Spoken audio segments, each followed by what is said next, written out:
Hello friends, welcome back to my channel study material. Friends, मेरा जो grammar जो हमने सीरीज स्टार्ट की है उसका ये नेक्स्ट टॉपिक है कारक। देखिए फ्रेंड्स, आज की डेट में हर कॉम्पिटिटिव एग्ज़ाम है, कहीं पे भी वहाँ पे जो हिंदी ग्रामर है वो कंपलसरी सब्जेक्ट के रूप में पूछी जाती है। तो इसलिए मैंने ये ग्रामर की सीरीज स्टार्ट की है और अब तो आपके सीटेट एग्ज़ाम में जहाँ पे पैसेज पूछा जाता है वहाँ पे भी आपके ग्रामर से क्वेश्चन आने लगे हैं। तो ये मोस्ट इम्पोर्टेंट हो गई है ग्रामर सीटेट के लिए भी।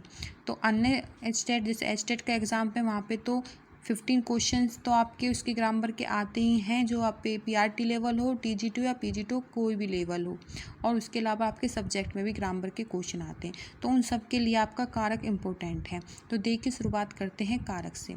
संज्ञा या सर्वनाम के जिस रूप में उनका संबंध क्रिया के साथ दर्शाया जाता है, ठीक है, संज्ञा या सर्वनाम के जिस रूप में उनका संबंध क्रिया के साथ दर्शाया जाता है तो कारक कहलाता है।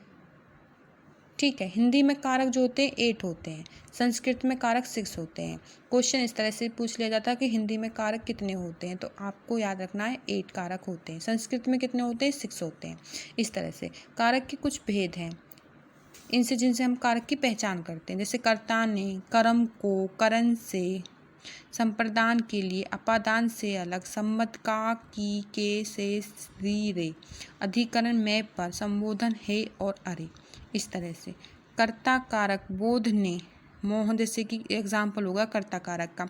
कर्ता कारक की पहचान कैसे हम करेंगे? जैसे मोहन ने खाना खाया, ने यहाँ पे आ गया, तो आप तो पहचान कर लोगे। यहाँ पे जो है कर्ता पर प्रभाव है, प्रभाव पड़ता है, किस पर प्रभाव पड़ रहा है? मोहन ने खाना खाया। इस तरह से इसकी पहचान होंगी। कौन सा कारक एग्जाम में पूछा जाएगा? मोहन ने पे इस तरह से डैश होगा, खाना खाया, तो आप पहचान लोगे कौन सा कारक है? कर्ता कारक है। राम ने कविता पढ़ी, ठीक है, इस तरह से तो कर्ता कारक की पहचान होगी। नेक्स्ट है कर्म। नेक्स्ट आपका कर्म कारक। तो यहाँ पे देखिए, फॉर एग्जाम्पल से समझेंगे हम। जैसे कि एग्जाम्पल है, गोपाल ने राधा को बुलाया। किसने बुलाया? राधा को यहाँ पे आ रहा है, तो आपका कर्म हो गया। कर्ता ने कर्म को, कर्ता ने, कर्ता में ने आएगा, कर्म में को आएगा, ठीक है। श्याम पुस्तक को पढ़ता है। किसको पढ़ता है? पुस्तक को पढ़ता है। किसको? इसमें क्वेश्चंस भी बनता है, किसको? किसको में को आएगा, पुस्तक को पढ़ता है।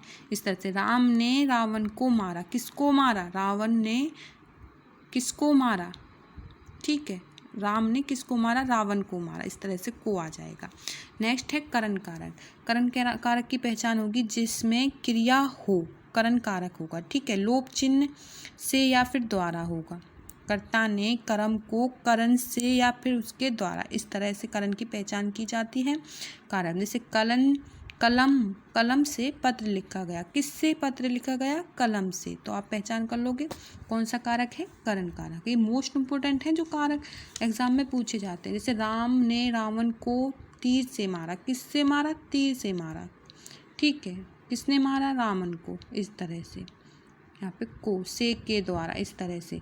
राहुल रेलगाड़ी के द्वारा, यहाँ पे द्वारा आ गया, करण कारक होगा। मोहन ने डंडे से सांप को मारा। किससे? से मारा, से आएगा, ठीक है। इस तरह से और द्वारा का प्रयोग करण में होगा। संप्रदान, देखिए, संप्रदान का अर्थ होता है देना, ठीक है, बोध चिन्ह के लिए, संप्रदान के लिए, ठीक है, आपको याद रखना। हम ना ये चीज़ याद करिए, कर्ता ने कर्म को करण से, संप्रदान के लिए, इस तरह से अपादान जहाँ होना, इस तरह से। आप देखिए इसमें जो एग्जाम्पल बनेंगे, भिखारी को अन्न दिया, देना, जिसमें देना किसी चीज़ को, पुस्तक को देने की जब बोध हो तो वहाँ पे आपका संप्रदान कारक होगा। जैसे राम ने मोहन को पुस्तक दी, ठीक है, राम के हित में हनुमान जी बोले, हनुमान जी लंका गए, ठीक है, इस तरह से संप्रदान कारक होगा। नेक्स्ट है अपादान कारक। जहाँ पे एक संज्ञा का दूसरी संज्ञा से अलग होना, ठीक है, जहाँ पे जो एक संज्ञा है वो दूसरी संज्ञा से अलग हो रही है तो वहाँ पे अपादान होगा। जैसे पेड़ से पत्ते गिरे, पेड़ से पत्ते गिरे, जो पत्ते हैं पेड़ से अलग हो गए, अपादान में अपादान कारण। लड़का छत से गिरा, जो लड़का है छत से अलग हो गया। इस तरह से मैं बैंक से रुपए लाया, जो रुपए हैं बैंक से अलग हो गए।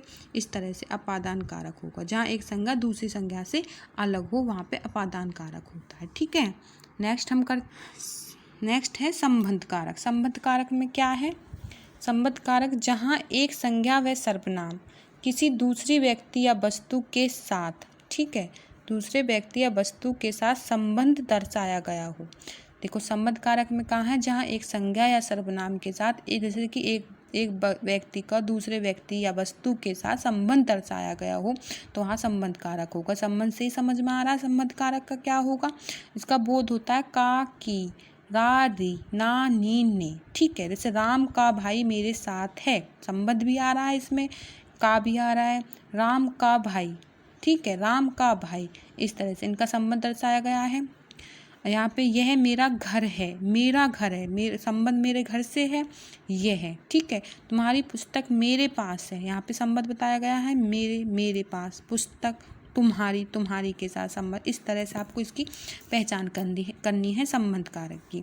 नेक्स्ट है अधिकरण कारण, जहाँ कोई संज्ञा किसी उच्च सर्वनाम या संज्ञा का आधार हो, ठीक है। जहाँ पे कोई संज्ञा है किसी उच्च सर्वनाम था, जहाँ संज्ञा का आधार हो, बोध में होगा, पर होगा। जैसे महल में, ठीक है, दीपक जल रहा है, छत पर यहाँ पे आ रहा है, में यहाँ पे आ रहा है, कपड़े सूख रहे हैं, जैसे सभी रात में सोते हैं। इस तरह से आपको अधिकरण याद रखना है। नेक्स्ट है संबोधन कारक। संबोधन कारक में हर्ष, उल्लास, सुख, दुख, चेतावनी, पुकारना, बुलाना आदि बोध हो, जो अरे, हे आदि, ये जब सब चीज़ आएंगी इसमें हर्ष होगा, उल्लास होगा, सुख, दुख, चेतावनी, पुकार, ये जो बुलाना, चिल्लाना, ये जो भी सारी चीज़ें होंगी ना संबोधन कारक में होंगी। जैसे ओ, अरे, हे आदि, हे प्रभु मेरी रक्षा करो, अजी सुनते हो, अरे क्या हो गया, इस तरह से एग्जाम्पल्स आएंगे